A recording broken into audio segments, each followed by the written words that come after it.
Célia Barroca, nasci em Riachos, em 1953.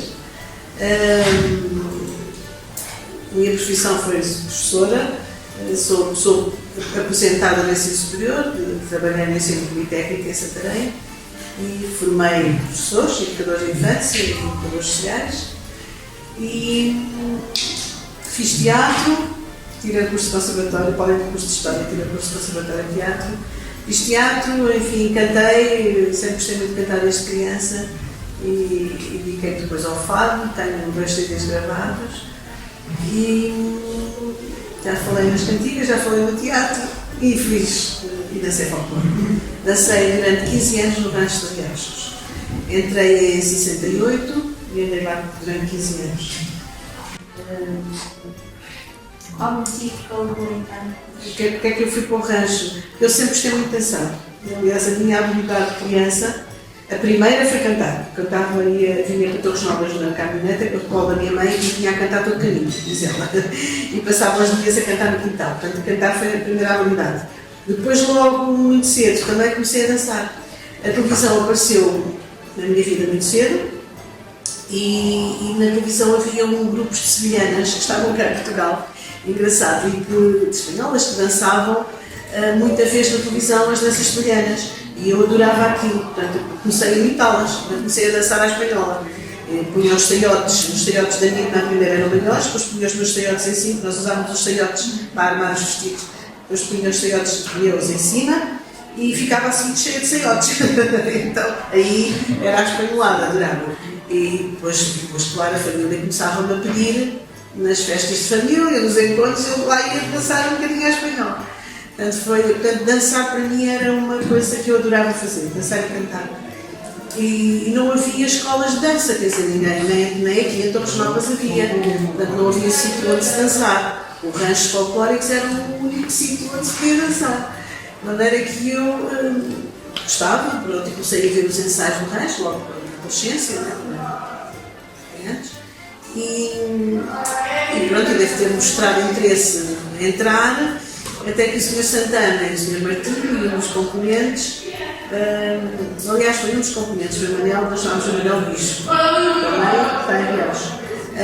E o Manel Bicho falou com o meu pai, primeiro, ver como é que estavam as coisas, e se ele deixava que nós fôssemos para o rancho, e depois veio o Sr. Santana, o Sr. Martinho e eu, vieram os três, a falar com o meu pai, nós tínhamos um café, eles vieram ao café, se o meu pai realmente me deixava ir para o rancho. E ele depois acabou por dizer, sim, senhora, que deixava, eu entrei, e depois entrou a minha irmã também logo a seguir. Eu entrei para cantar, porque eles sabiam que eu gostava de cantar, eu já tinha cantado algumas festas lá em Riachos, entrei para cantar. Só que eu gostava muito de dançar. Eu gostava de cantar, mas eram outras coisas, se calhar. E portanto fui convencer o Sr. Santana. Eu dançava sempre os ensaios todos, já sabia dançar. E curioso porque um dos componentes do rancho, que era o António Chora, era nosso amigo e até era nosso primo, ele ia à minha casa ensinar-nos a dançar. Nós, porque o meu pai ainda tinha alfeitaria nessa altura também. E portanto nós, à noite, na alfeitaria, tirávamos as cadeirinhas todas e ele ensinava-nos as danças de folclore. Portanto, eu quando entrei para o rancho já sabia pensar outra coisa. Sónia, quando entraste para o rancho, estava a dizer que gostavas muito de dançar, não havia sítios onde dançar, isso é verdade. Mas também não era porque era aquele rancho, isto é, o rancho em Riachos sempre foi um organismo com bastante receptividade, isto era uma instituição de referência para Riachos, já na altura em que tu entraste, ou achas que isso não contava muito? O facto de já ter ido ao estrangeiro, que era uma coisa que não se falava muito, eles falavam em 63 e depois quando começaram a ir, não era... Tinham ido à Madeira e tinham ido à França, pelo menos estes dois tinham ido à Madeira e à França. Sim. Mas não foi isso. Não estou a dizer isso que tivesse atraído, mas o facto do rancho ser constituído por pessoas de boa...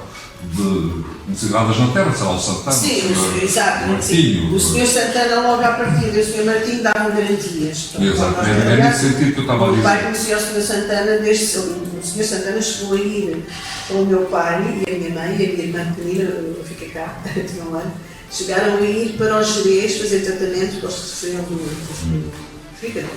E chegaram a ir juntos com um outro senhor. Portanto, o meu pai conhecia o Sr. Santana desde sempre, portanto tinha uma confiança muito grande nele. O Sr. Santana é muito curioso, quando eu penso nisso, o Sr. Santana era muito novo. Quando eu andei no rancho, ele era muito novo. E nós tínhamos uma confiança, tínhamos um respeito incrível.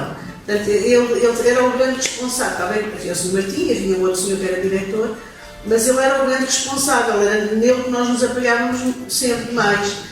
E como é que ele realmente tinha aquele espírito de nos levar para o estrangeiro, fazer viagens enormes, tão novo que ele era e com aquela responsabilidade daqueles jovens todos, não é? Daquela gente toda, rapaz e rapariga.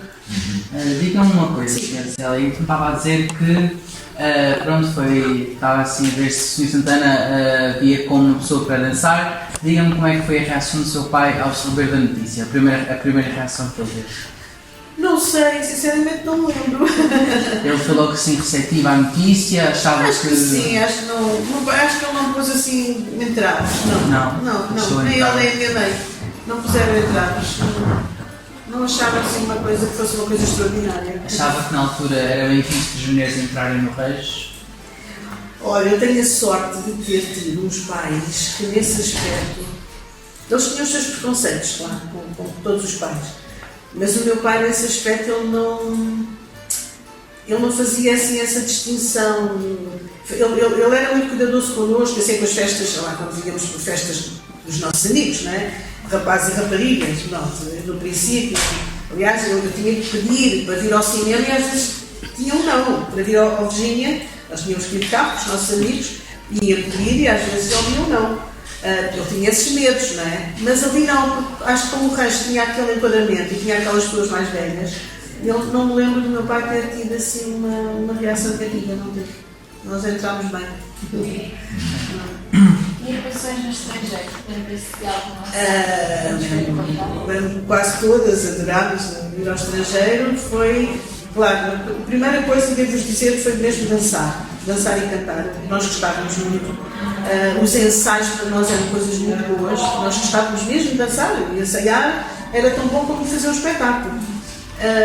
Mas quando as viagens ao estrangeiro começaram quase logo. Porque a primeira viagem ao estrangeiro foi logo a seguir a eu ter entrado. Foi a Madrid. Fomos ao estado de Santiago de Bernabéu, chamado Chamartín, né? Tem não sei quantas mil pessoas que aquilo leva, é uma multidão. E nós fomos a uma coisa muito interessante, que foi uma demonstração sindical. No 1º de maio, no dia 1º de maio, que é o Dia do Trabalhador, havia uma grande festa no estádio, em que estavam representados todos os sindicatos e estava o General Franco a assistir. O General Franco, como vocês sabem, era fascista, era de uma ditadura, não é? E eu devia ter para uns 16 anos, não tinha mais, e nós, os outros também, éramos todos muito jovens, e ficámos muito surpreendidos, porque o estádio estava cheio de gente e estava cheio de faixas a dizerem coisas incríveis contra o governo espanhol, a defender os seus interesses, etc. Nós dizíamos, isto se fosse em Portugal, pensávamos nós, não era permitido. Eu já não lembro o que é que as faixas diziam, mas eram coisas que eram os sindicatos. Vocês imaginam, os sindicatos a reivindicar coisas, não é? No estádio onde estava o próprio Generalíssimo Franco a assistir. Isso para nós foi uma experiência, digo-vos, absolutamente extraordinária.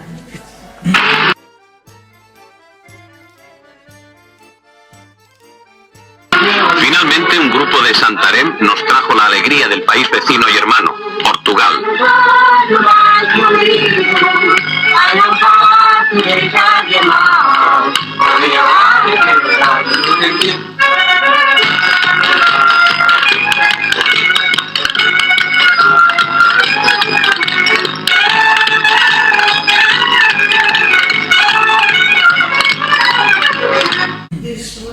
E por causa disso, porque para ti achas que isso teve um impacto, achas que o grupo percebeu essa... Percebemos lindamente. Nós não seríamos muito politizados, né, nessa altura, com 16 anos, mas sabíamos como é que era o nosso regime, não é? Sabíamos das proibições que havia e das limitações, E o facto de vermos aquilo... Vocês foram muitos anos ao estrangeiro, mesmo até 74. Vocês tiveram muitas saídas ao estrangeiro, quase todos os anos seguiam. Sim, praticamente todos. Foram da Espanha, passaram a ir à França, foram à Alemanha uma série de França, Alemanha, Bélgica, Luxemburgo... Uma das coisas que nós tentámos perguntar já outra vez e agora era a sensação que se tinha de ir lá fora e voltar. Portanto, como é que vocês, depois de terem essa experiência, como é que vocês faziam comparações com Portugal?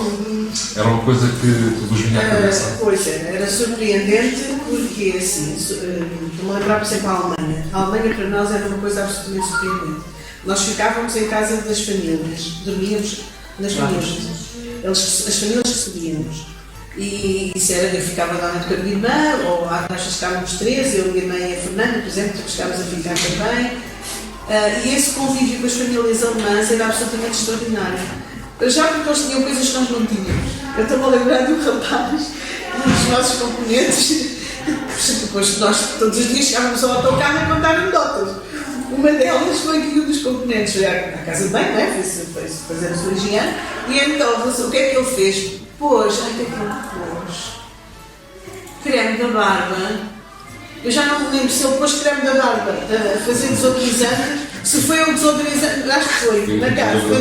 Eu não conhecia aquilo, que não existia em Portugal. Portanto, reparem, os alemães tinham coisas, tinham conforto nas suas casas que nós não tínhamos, um pouco mais ou menos. Oferecíamos imensas coisas. Nós íamos, havia sempre uns dias que íamos às compras. Íamos lá, por exemplo, na Alemanha, íamos a Frankfurt, aos centros comerciais, que nós não tínhamos cá, para nós era um deslumbramento, e os alemães que nos recebiam davam-nos sempre dinheiro, davam-nos marcos, para nós irmos às compras. E depois, quando vinhamos embora, quando regressávamos, davam-nos sempre imensas coisas. Eu vou-vos contar uma coisa que é também uma anedota. Os alemães também tinham a ideia de que nós, eles ficavam surpreendidos connosco, porque eles imaginavam Portugal muito mais pobre ainda, eu acho. E nós chegávamos lá com as nossas roupinhas melhores, nós fazíamos sempre roupas para ir levar para o estrangeiro. Íamos sempre às costureiras, sempre muito bonitas, e depois trocávamos roupa umas com as outras, sobretudo as raparigas. Portanto, eles tinham a noção de que nós não éramos assim, o rancho não éramos pobrezinhos. Mas a ideia que eles tinham de Portugal é que nós éramos pobrezinhos. E uma vez nós viemos carregados da Alemanha de fatos de uma senhora que nos ofereceu fatos, que era o marido dela, não sei, que nós depois chegámos cá a Portugal e desfizemos daquilo, demos aquilo também não sei a quem. Mas foi uma sorte ao mesmo tempo, porque no meio desses fatos todos, do senhoras, vinha uma gabardina. E então, tivemos um azar no caminho, que o vidro da frente do autocarro partiu, quebrou. O cartão fez assim todo em, sabe como é aquela coisa do vidro, quebrou. E o chofer, coitado, conduzir, era impossível, nós tínhamos que chegar no dia não sei o quê, e dentro qual foi a solução? Olha, enchemos, eles, os homens, encheram o senhor de jornais, forraram o corpo todo do chofer de jornais e vestiram daquela gabardina. E ele veio a conduzir ainda quilómetros assim para não ter frio. Até chegarmos a um sítio onde se podia pôr o vidro da caminhonete. Portanto, aconteceram-nos imensas peripécias, porque a minha não me lembro.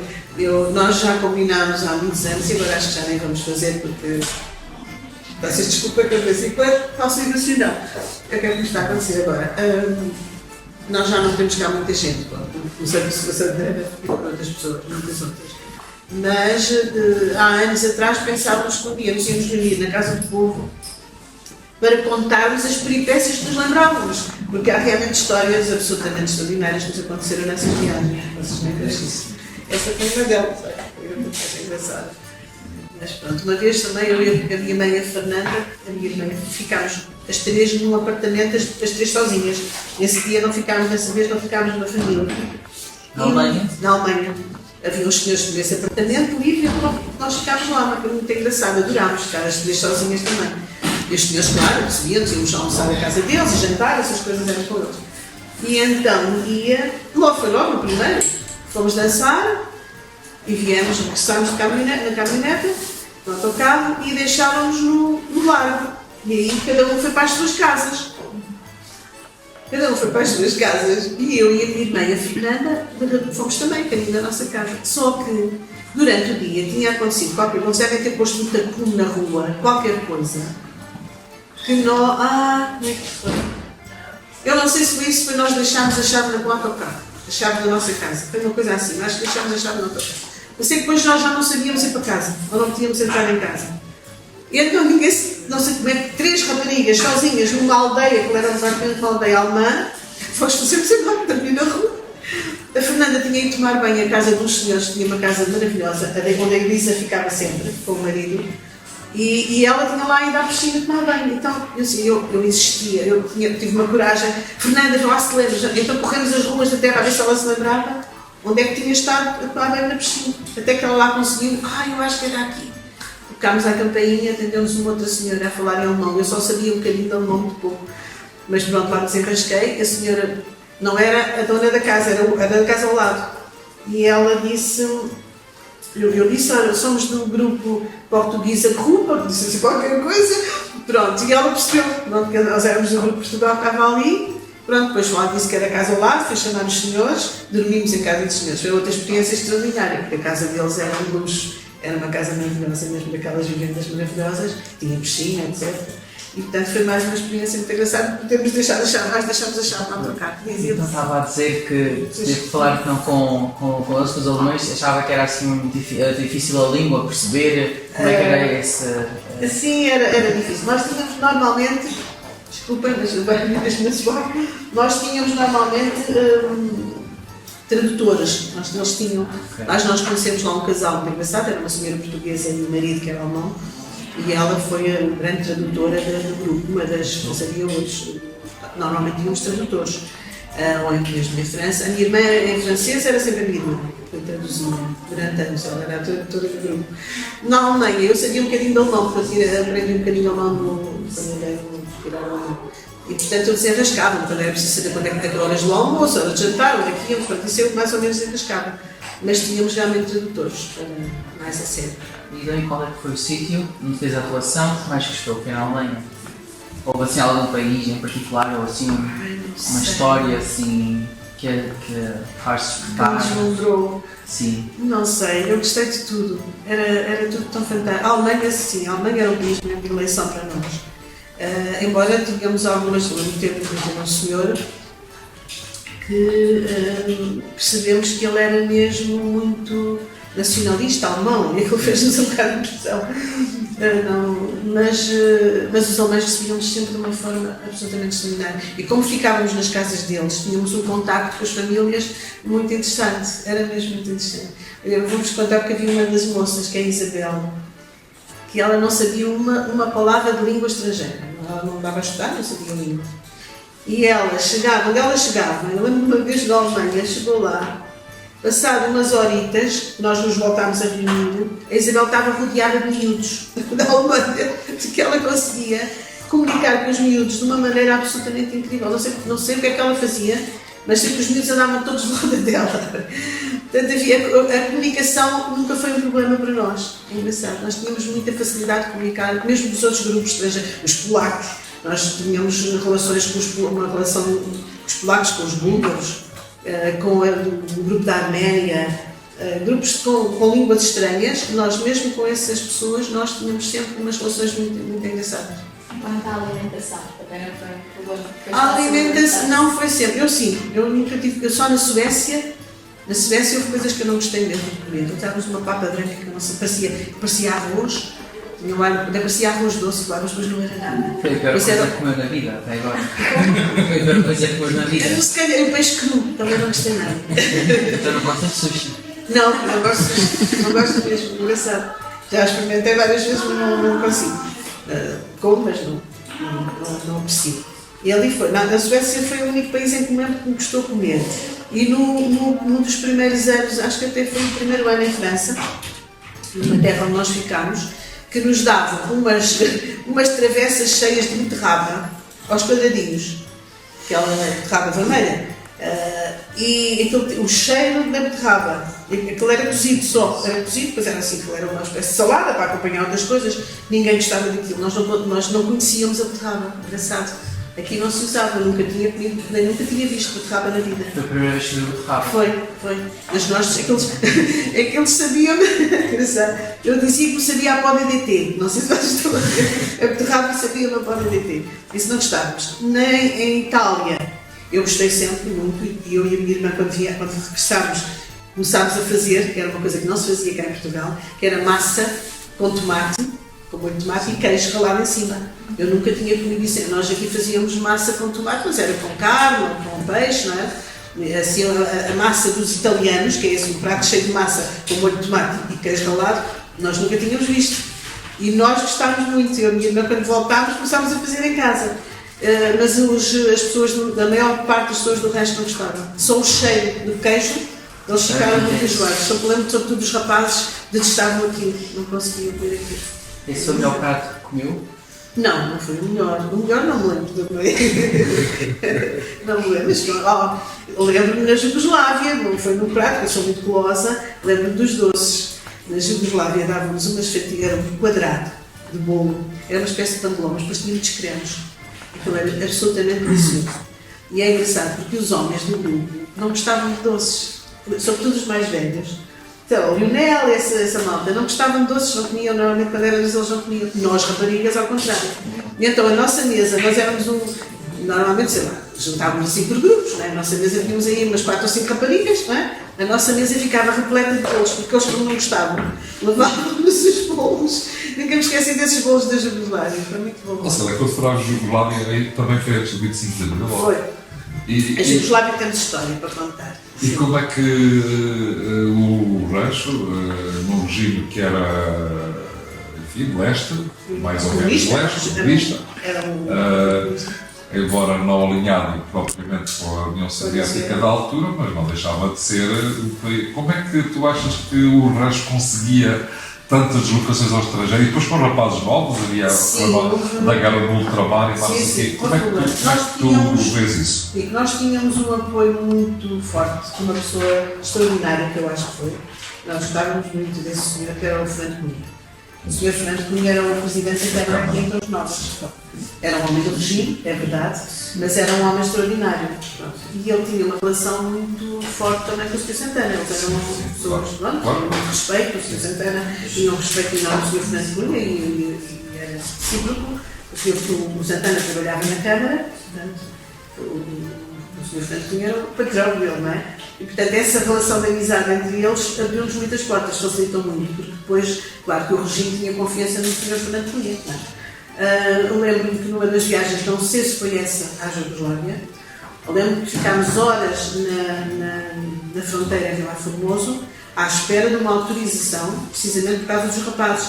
Os rapazes estavam na idade de ir para a tropa, e como era preciso uma autorização especial, e nós não levámos o Sr. Santana. E então, ele telefonou logo ao Sr. Fernando Cunha, que lá desta da fronteira, e sempre ficamos horas e horas à espera.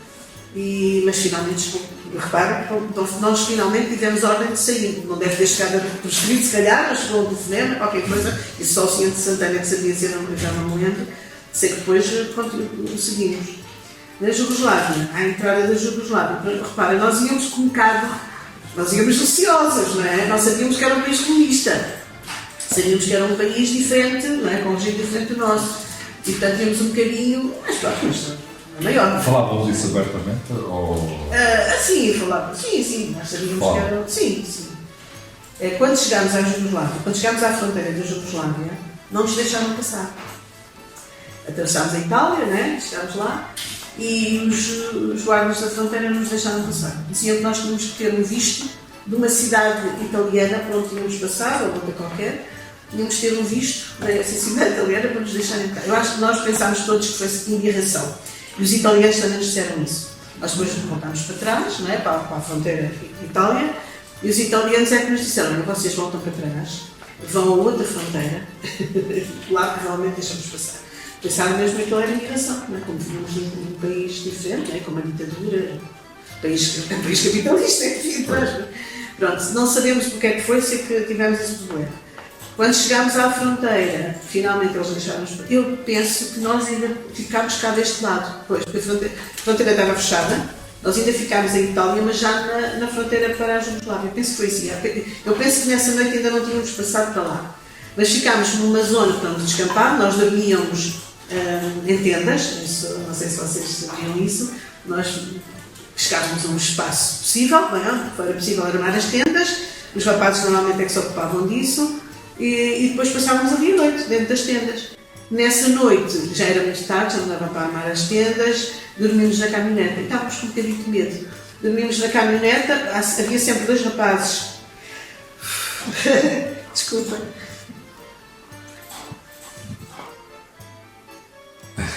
Os rapazes do ar. Era sempre de guarda, Chegar. havia sempre 2, não Chegar. dormiam, e eram os 2 que depois faziam o café de manhã, faziam um café, bem engraçado. E Ou nós seja, era uma quantidade de coisas que vocês levavam. Levávamos Eram dias de viagem. levávamos uma Depois nacional eram de dias e coisas. dias para estar lá. Sim, eu já deixa-me só contar já agora esta história. Sim. Nós estávamos no autocarro de noite e a ouvir os lobos a uivar, que era uma coisa que eu nunca tinha ouvido na vida. Lobos a uivar, porque era montanhoso aquela zona. Sim. Então ouvíamos lobos a uivar, estávamos na caminhonete com medo, dentro da caminhonete, os outros lá fora a guardar, pronto. Mas foi uma noite assim, uma noite estranha, não é? Não nos deixaram passar, um país que já para nós era problemático. E depois a ouvir lobos a uivar durante a noite, foi uma noite um bocado estranha. Mas depois de manhã lá, e depois na Jugoslávia, foi um deslumbramento, adorámos. O festival foi maravilhoso, conhecemos grupos fabulosos, tivemos uns guias, era o Zoran, nunca me esqueci do nome dele. Ele e a mulher eram pessoas extraordinárias, nós adorámos a Jugoslávia, adorámos mesmo. Vocês contactavam mesmo com elementos de grupos estrangeiros? Era fácil fazer Sim, isso? fazíamos ou- sempre grandes amizades. Não sei se desculpa, estou a ver, isto é de me emocionar também. Fazíamos muitas amizades, olha, eu na Alemanha, eu aprendi um bocadinho mais alemão depois para quando vinha de lá, porque eu traduzia imensas cartas, vocês não imaginam. Os alemães escreviam imenso para os cumprimentos do grupo. E eu, na metade deitada em cima da minha cama com o dicionário, a traduzir as cartas dele. Mas era que ele era muito engraçado, porque eles contavam do cão, do gato, do filho que tinha ido para a tropa. As cartas eram giríssimas. Eu lembro de traduzir imensas cartas para aquela malta toda. Conseguiu perceber a diferença entre o regime da Jugoslávia e o nosso? Se havia alguma diferença notória? Não, nós não, na Jugoslávia nós não, eu acho, já não me lembro, pronto, mas não me lembro de sentir essa diferença. A diferença eu já vos digo, porque não, fomos rodeados, portanto o festival era muito alegre, era muita gente muito gira, perto tínhamos esses guias maravilhosos, nós adorámos. A Jugoslávia foi mesmo um país onde nós adorámos ir. Só uma coisa que nos surpreendeu muito foi que fizemos viagens longas, às vezes, umas vezes fomos dançar a outros sítios, e uma coisa que nos impressionou muito foi havia casas, vivendinhas, ao longo da estrada que não estavam pintadas. Estavam em tijolo, estavam em cimento ou em tijolo, não tinham tinta. E aquilo para nós era uma coisa muito estranha. Portanto, só é a única coisa que me lembro da Jugoslávia assim que achei estranho. De resto, onde nós sentimos a diferença, mesmo em relação aos países do leste, foi com os grupos de leste. Porque os grupos de leste eram super controlados. Super controlados. Eu lembro-me dos romenos, eles levavam sempre, era o grupo, com os seus dirigentes e os componentes, mas depois vinham sempre as pessoas que nós sabíamos o que eram do governo, pronto, eram os que iam a vigiar o grupo e estavam sempre em cima deles. Nós não tínhamos, se estivéssemos a falar um bocadinho assim com o grupo, eles vinham logo para ali ver o que é que se passava. Tinham um controle enorme. Isso com os polacos, eu conhecia, com os búlgaros eram também baixinhos também, com os romenos, lembro-me bem, eram 2 homens assim baixinhos que tinham um ar, nós não, era muito estranho mesmo. Aí é que percebemos que aqueles países tinham um controle muito grande sobre as pessoas e sobre os grupos folclóricos, mas eram grupos folclóricos fabulosos, vocês não imaginam, nós tivemos vivências, eu não sei se estou a falar muito, mas depois aproveitam o que querem. Nós tínhamos vivências extraordinárias. Eu hoje tenho muita pena, porque nós não tínhamos máquinas de filmar, só tínhamos máquinas de fotografar, e não era toda a gente, o Santana que tinha, muitas vezes fotografava mais, mas tenho muita pena que não tivéssemos na altura máquinas de filmar. Nós vivemos coisas de uma intensidade que hoje ninguém imagina. Nós éramos sempre os grupos preferidos dos festivais, o grupo preferido, de tal maneira que nós, quando fomos dançar no primeiro ano, no Montrejo, depois fomos a outra terra, que agora não lembro o nome, e no festival eles guardavam no último dia, o último grupo era o que tinha mais sucesso, não era normal. Então eles vieram dizer que tínhamos de ser nós, o de Portugal tinha que ser o último a atuar naquele. Era à tarde, lembro-me que era à tarde, e nós, o Santana, queria vir o mais cedo possível para conseguir estar cá em Portugal cedo. E eles, pronto, o Santana fez ali pressão, não sei o quê, mas não, e o próprio grupo, o grupo sul-americano, que era fantástico, um grupo sul-americano fantástico, disseram, não tem que ser vocês, tem mesmo que ser nós, fecharam o espetáculo. Repara, os búlgaros, os sul-americanos eram um grupo de estudantes da América do Sul, cada um de um país diferente, do México, da Venezuela, da Colômbia, do Uruguai, do Paraguai, do Chile, que estudavam em Paris. E juntaram-se para formar um grupo com danças dos diferentes países deles. Vocês imaginam que era uma coisa... Eram lindos, as danças deles, os trajes deles, para nós foi um dos maiores deslumbramentos até hoje. O grupo búlgaro era um grupo fabuloso, eles davam saltos incríveis. Bom, as danças deles eram uma coisa... Esse e um grupo... Depois eu já vos conto o outro grupo, que também é uma parte que também vos interessa, em os búlgaros, quando nós acabávamos de dançar, vinham ter connosco aos bastidores, abraçavam-nos, levantavam-nos ao ar, limpavam-nos o suor, eles adoravam. O grupo da Arménia, que era outro grupo fabuloso, as danças da Arménia, eles estavam lá fora, que eram umas tendas, na Alemanha eram umas tendas, que chamávamos as tendas da cerveja, porque eles bebiam as tendas enormes, aí do tamanho, se calhar, desta casa maior. E o palco ao fundo, as pessoas estavam em mesas compridas, não é? Que ia beber, o festival. Os arménios estavam na rua, quando ouviam a nossa música, eles vinham a correr, joelhavam-se ou sentavam-se à volta do palco para nos ver dançar. E só faziam isso com o nosso grupo. Isso era porquê? O que tu achas? O que é que achas que era tão atrativo para o Eles adoravam o nosso grupo, nós tínhamos uma velocidade enorme. Os outros eram grupos praticamente formados quase por bailarinos. Alguns desses grupos eram do leste, só dançavam. O Rancho Folclore de Riacho tem uma escola paralela que eu tive. E para mim, e eu acho que para todas as pessoas passaram por lá. Eu aprendi imenso. Eu entrei com 16 anos, 15 ou 16, muito bem, acho que foi com 15, e as minhas vivências, não só, claro, ir ao estrangeiro, isso então é especialíssimo. Foi a abertura, nós vivíamos num país super fechado, eu nasci numa aldeia, a minha relação era com Torres Novas, não é? Raramente ia a Santarém, e a Lisboa também, raramente. A minha vivência era Riacho Torres Novas, e Torres Novas nessa altura era uma vila, não é? Relativamente pequena. Portanto, as nossas vivências eram muito limitadas. O facto de nós irmos a autoestradas fora, pararmos nós tomámos banho em São Sebastião, nós conhecemos cidades fabulosas, nas primeiras viagens nós parávamos nas cidades, depois é que as autoestradas começaram a aparecer cada vez mais e nós depois já quase não parávamos as cidades, mas nós visitámos Burgos, visitámos Valladolid, Salamanca, parávamos mesmo no autocarro e o Santana deixava-nos ir, pronto, aqui a 2 horas ou aqui a não sei quantas horas, estão aqui. Não. E nós íamos assim em grupinhos, claro, para não nos perdermos, né? Lembro-me também da Praça de Salamanca, que para nós era um deslumbramento. Valladolid, a Catedral de Burgos, lembro que foi uma coisa extraordinária. Aquela praia de São Sebastião, olha, uma das moças foi uma outra. Foi tão giro. Nós estávamos na praia, vários do caminho, antes de chegarmos ao destino. Íamos ir para a França ou para a Bélgica. Acho que para a França. Nós estávamos, um grupo de raparigas deitadas na areia, está tudo bem? E vem uma das moças, uma das mais novinhas, vem a correr do mar, ter connosco, chegou ao pé de nós, é salgada! É salgada! Ela nunca tinha tomado banho de mar. Ela sabia nadar muito bem, porque tomava banho no rio, mas ela nunca tinha ido à praia. Então, quando provou a água do mar, ela ficou, então veio a correr ter connosco aos gritos, a dizer que a água era salgada. Deixámos ver essa graça, porque nós já conhecíamos, eu e minha mãe e muitas pessoas que vocês estavam, já conhecíamos a água do mar, mas ela não conhecia, para o impacto que isto pode ter, não é? Em termos culturais e da pessoa. Portanto, foi esse o contacto com as famílias, o contacto com os outros grupos estrangeiros, conhecermos as realidades dos outros países também.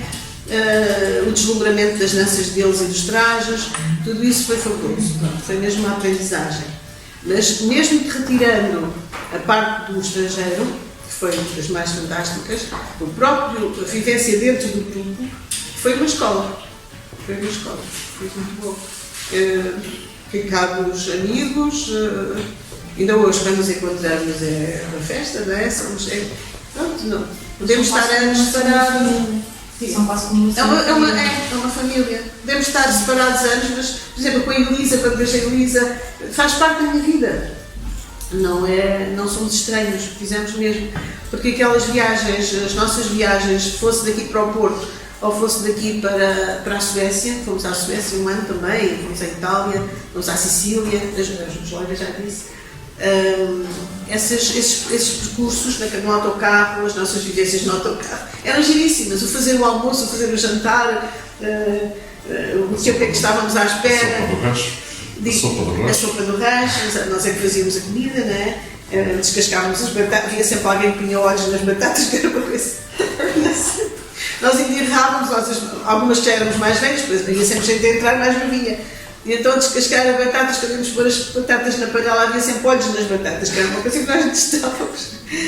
Ou seja, e depois o grupo era a parte de Riacho. Vocês não estou a dizer isso por vaidade ou por mania, mas era um grupo à parte dentro de Riacho. O ser do Rancho fazia com que vocês, constituíssem um grupo... Um grupo à parte. Não, isso acho que não tenho essa ideia. Nunca tiveram essa ideia? Não. Acharam... Eu não de maneira nenhuma, porque eu também tinha outros grupos de amigos em Riacho. Tinha grupos de amigos de juventude e isso, não. Éramos o grupo, éramos o gajo, tínhamos as nossas saídas, os nossos espetáculos, mas não tínhamos essa ideia de que fôssemos um grupo separado do resto. Mas sabiam que o grupo sempre foi muito acarinhado e visto ali a Riacho como a maneira como iam à espera de quando o Rancho voltava, por exemplo. Isso era uma coisa. E que, olha, isso também vale a pena contar-vos. As primeiras viagens, depois disso acabou, mas as primeiras viagens, nós quando chegávamos, tínhamos de lá Formoso, e quando chegávamos a semana passada passei lá e sempre passo me lembro disto, é engraçado. Há uma fonte antes de Abrantes, quando se vai para Abrantes, há uma fonte, nós mesmo quase na subida. Nós tínhamos ao contrário, não é? Parávamos sempre nessa fonte, tirávamos as roupas dentro das malas, do rock do folclore, tudo a machucado, claro, esse é o português de suor, já não sei, vestíamos outra vez o traje e vínhamos a cantar o tempo todo, daí até à Quinta do Raposo, que é a entrada de Riacho. O autocarro parava aí e nós depois subíamos a ladeira do Xixa, como se chama, aquela da subida de Riachos, subíamos a ladeira até ao largo a cantar. E os acordeonistas a tocar, nós em fila, em formação, como fazíamos nos festivais, e vínhamos até ao largo assim. Das primeiras viagens, isso é geníssimo, é uma coisa engraçadíssima, estavam as nossas famílias todas, os amigos estavam à nossa espera e nós entrávamos ali em apoteose, vocês têm a imaginar, a cantar as canções do folclore, os acordeonistas e estávamos assim. Claro, isso foi, não me lembro quantas vezes, bem, 2 vezes, se calhar, ou 3 que aconteceu, depois já não fazíamos isso, depois já chegávamos no autocarro ao largo, não é? Já quando nos trajávamos, as coisas foram mudando, já não nos trajávamos, mas era sempre uma emoção. A partida e a chegada. Era sempre uma emoção. Era tudo a gritar, já lá vem! A Sra. Santana telefonava sempre, daí, não sei de onde, a grandes estragas, não sei de onde é que ela telefonava. Repara, nós não tínhamos telemóveis. Os telefonemas de lá, era a Sra. Santana que ia lá a uma casa particular ou a um posto de correios, no caminho, nós preparávamos nas cidadezinhas, não é? Em França ou isso, e ele telefonava para o café, era o meu pai que se ia sempre a chamar, e depois os meus pais encarregavam-se de divulgar o resto das notícias. Era engraçado. E a chegada é a mesma coisa, ele telefonava e depois eles começavam todos a mudar, já lá vem. Só que se o 25 de abril estava no Rancho ainda. O que é que se passou de diferente entre o antes e o depois? Olha, sabes que eu não outro dia falei isso com a Fernanda, depois de saber deste convite. E é assim, nós não nos lembramos se tivesse mudado alguma coisa. Houve uma coisa que mudou, desculpa lá. Diz. Passado pouco tempo, as saias das meninas, que eram cá por cima, sim, mas isso, vieram para aí baixo. Mas isso não tem a ver com o 25 de Abril. Não, o 25 de Abril não trouxe aos ranchos uma postura diferente em relação àquilo que era a sua função, a sua pesquisa de maior autenticidade. Eu estou a dizer isto porque muitos agrupamentos folclóricos, antes do 25 de Abril, durante o Estado Novo, com aquela política do espírito, os ranchos não tinham os problemas políticos, tinham, por exemplo, outro tipo de agrupamentos, que eram mais vigiados, mais controlados, Os ranchos até depois muitas vezes eram, de certa forma, vistos como sendo uma manifestação de cultura inferior, mal apreciada, que eram coisas que tinham sido de tal forma domesticadas pelo regime, não é? Mas olha que eu acho que isso dura até hoje. Esse preconceito sim, isso perdura até hoje e eu acho que é muito devido a essa imagem que subsistiu. E depois eu acho que houve uma tentativa de fazer a tal, vamos tirar aqueles emblemas, aqueles ícones que o Estado Novo tinha criado em relação ao folclore e vamos à procura mais das raízes, da autenticidade, isto é. Tu podes ter essa visão, sim, mas eu não sei. Eu acho que isso só o Sr. Santana nos poderia, se calhar, explicar, porque eu não tenho essa visão. Eu acho que as coisas aconteceram naturalmente. Aconteceram porque a sociedade foi abrindo e foi abrindo horizontes às pessoas. Aquilo que estava dado como adquirido, as pessoas começaram a fazer outras pesquisas, porque, repara, apareceu um Giacometti, apareceram no Júlio Pereira, apareceram pessoas que se dedicaram a estudos de etnologia e etnografia, muitos, não é? E isso também abriu, e houve outra coisa, que foi a Federação de Folclore, não é? A Federação de Folclore Português, que em algumas coisas eu achava que era reacionária, é verdade. Eu tive sempre uma visão do folclore diferente da Federação. Eu achava que, ainda hoje acho que os ranchos folclóricos são grupos artísticos. São artísticos, são artistas como os outros artistas de variedades do mundo da canção ou do mundo da dança. E a Federação de Folclore não entende, eu hoje não sei como é, porque não estou lá, não tem relação, mas a Federação queria que nós fôssemos, eu escrevi isso e ainda me vinha. Quando eu escrevi uma coisa que li num dos encontros de folclore que havia em Riacho, ficou tudo um bocado com as orelhas no ar, mas eu escrevi isso e li. Nós não éramos museus vivos, nós não éramos as nossas avós e as nossas bisavós, nós éramos raparigas e rapazes jovens, não é? Que dançávamos o que eles dançavam, mas éramos um grupo artístico, íamos para cima de palcos dançar e portanto tínhamos o direito de quê? Nos maquilharmos, de levarmos maquilhagem, como as búlgaras, as russas, as polacas, ia tudo super maquilhado para cima dos palcos. Nós aqui queríamos que fôssemos todos de cara lavada. Ora, quando vamos para cima de um palco com imensos projetores em cima de nós, a nossa cara não se vê. Não vê? Fica uma coisa que não se vê. E nós éramos raparigas modernas, também queríamos igualizar as nossas pinturinhas, etc. Claro que se calhar num desfile numa cidade, aqui numa terrinha, e se calhar podia chocar as pessoas. Víamos agora todas, até que depois havia pessoas que exageravam, mas havia pessoas com os olhos todos verdes, não é? Com os riscos pretos, e aqueles ficavam com os trajes de camponesa. Portanto, tinha que haver alguém que nos orientasse para nós sabermos dosear também as coisas. Mas eu vi sempre os ranchos folclóricos como grupos artísticos. Somos artistas, estamos para cima de palcos. A Federação não. Eu sempre defendia que nós tínhamos que ser outra coisa, não é? Íamos estar no puro, íamos ser iguais às nossas avós, sem nada de maquilhagem, nem nada de coisa nenhuma. Isso era um bocado de coisa. Agora, em relação à pergunta que fizeste, repara, nós no rancho nem nunca sentimos muito, eu acho que não, a diferença do antes e do depois.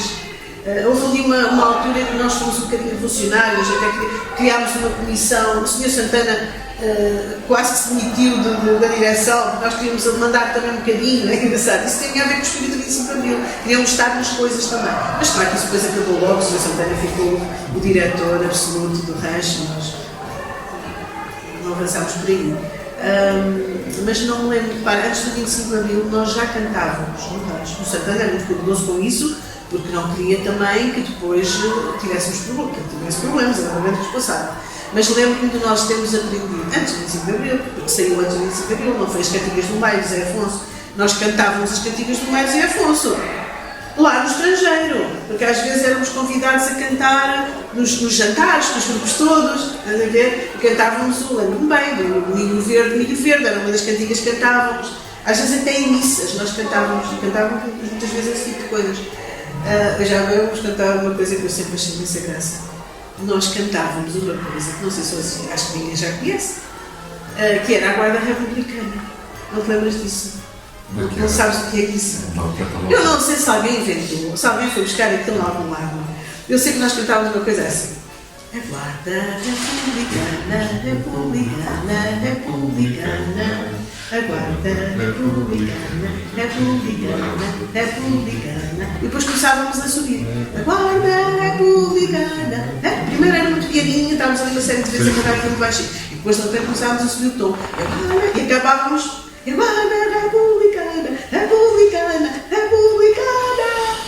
Isto nos almoços dos grupos, vocês não imaginam o sucesso que isto é. Nós almoçávamos normalmente assim, grandes refeitórios, não é? Com os grupos todos, cada grupo nas suas mesas, não é? E eles pediam-nos sempre que nós cantáramos isto. A partir do momento em que cantávamos uma vez, tínhamos sempre que cantar a Guarda Republicana. E ela aplaudia, adorava a Guarda Republicana. E eu acho que era um bocadinho o nosso espírito do contra. Era uma forma de nós também estarmos ali contra o regime. Embora não, de uma forma completamente velada, porque Santana.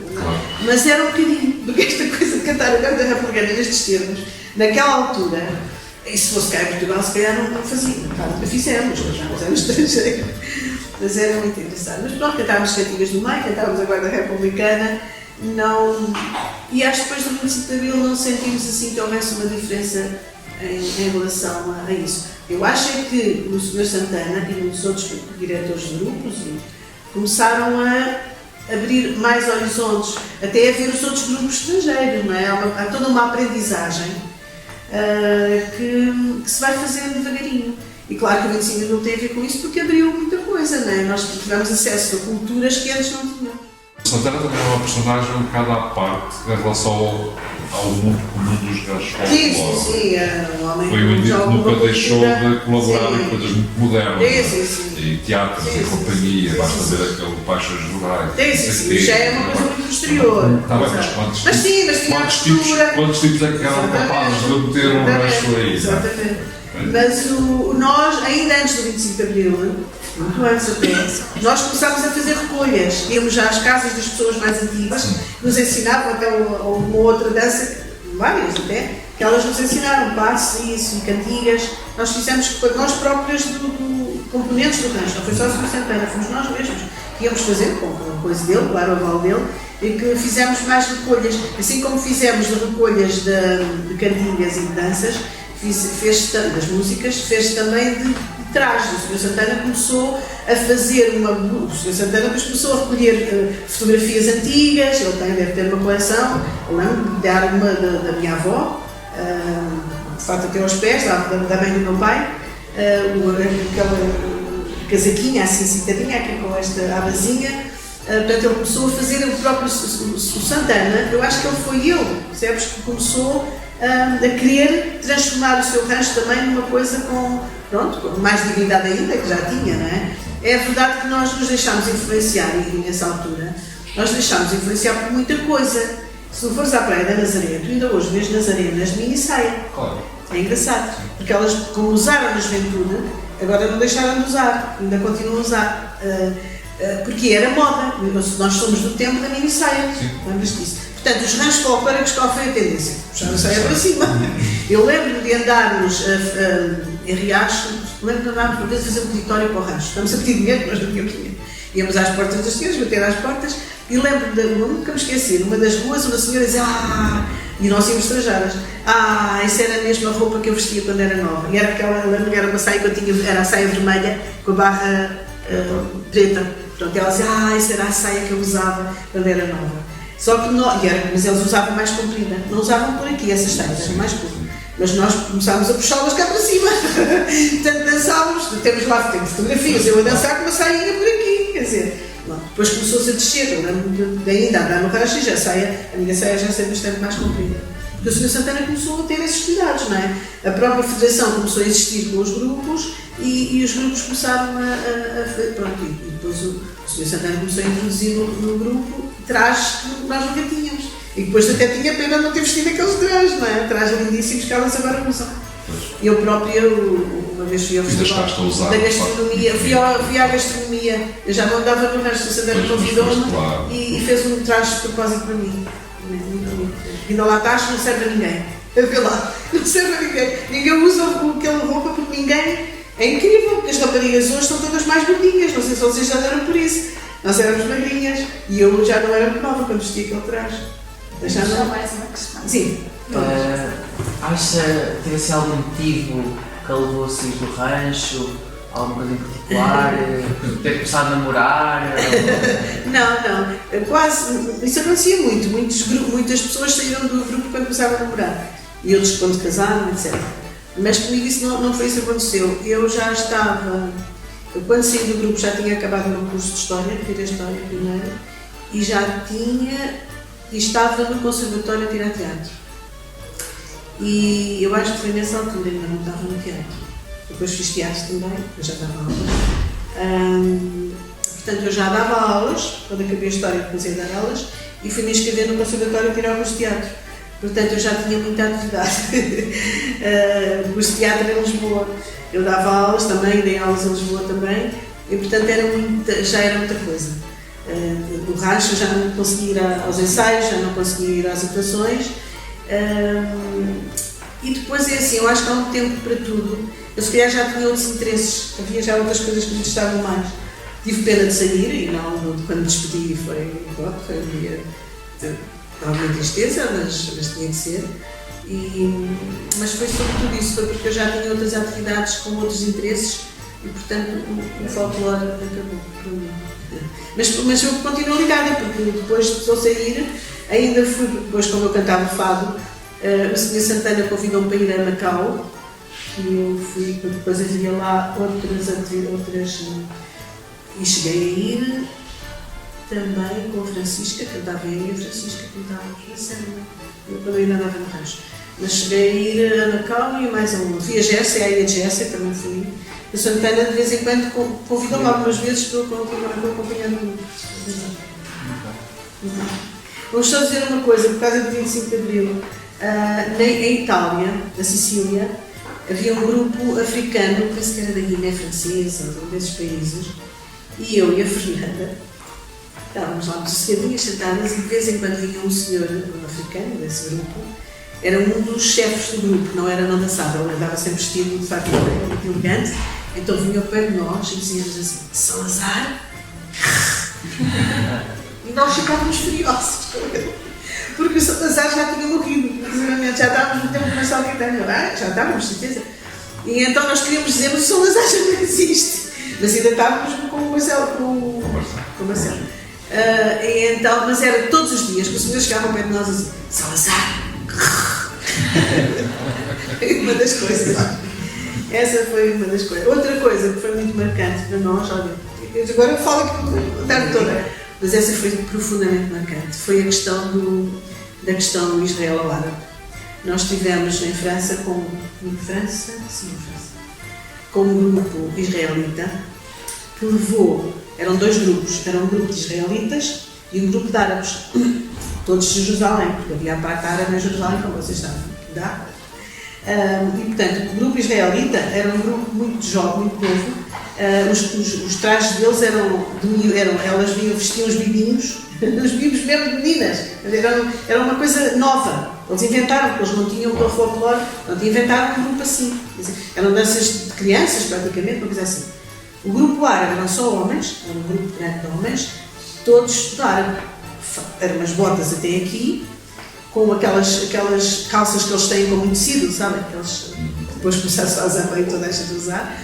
Devia ser um colete, eram trajes muito bonitos, o traje dos árabes era lindíssimo. E as danças dos árabes eram uma coisa, não dá para perceber, eles faziam uns saltos uns por cima dos outros, umas coisas. Eu não sei, eles eram ginastas. E as danças, por exemplo, tinham-se assim todos colados uns aos outros com os pés. Bom, nós ficávamos esbugalhados a olhar para eles. E havia uma rivalidade, não era uma rivalidade, havia um diretor do grupo israelita, que era o chefe do grupo todo, não é? Tratava-os tão mal. Tratava-os abaixo, chamava-lhe cães. Um dos coisas que ele chamava era cães. Ao grupo árabe, coitados, que não faziam mal a ninguém. De tal maneira que o que era o diretor, o dirigente do grupo da parte árabe, adoeceu. Ficou doente de cama. E nós, portugueses, com quem é que nos aliámos? Com os árabes, com que nos identificávamos mais, não é? Então dávamos um apoio incrível. Íamos lá para a camarada, para o quarto dele, levávamos bebida, falávamos com ele, estávamos ali a dar um apoio enorme àqueles árabes, porque percebemos que eles estavam ali a ser os que éramos crucificados naquele ambiente, que era já um ambiente de guerra, entre aquelas duas fações. Uma das coisas que mais também me marcou a nós, marcou-nos bastante, ver aquele clima ali, de uma coisa que para nós era estranha, nós não conhecíamos muito bem aquele fenómeno, conhecemos-lo ali real, depois viemos a conhecê-lo depois por outras vias, não é? Foi uma das coisas que foi complicado. Diz, queres me perguntar mais alguma coisa? Eu acho que está.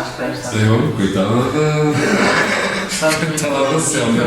Querias saber daquela questão quando eu entrei, sabia. Queres que eu diga? Sim. Já agora, sim, se faz favor. É assim, quando eu entrei para o grupo, eu fui a primeira. Eu não fui a primeira, a Quitéria já andava a estudar. A Quitéria entrou com 13 anos, ainda entrou mais cedo que eu, já andava lá quando eu entrei, ela já andava a estudar.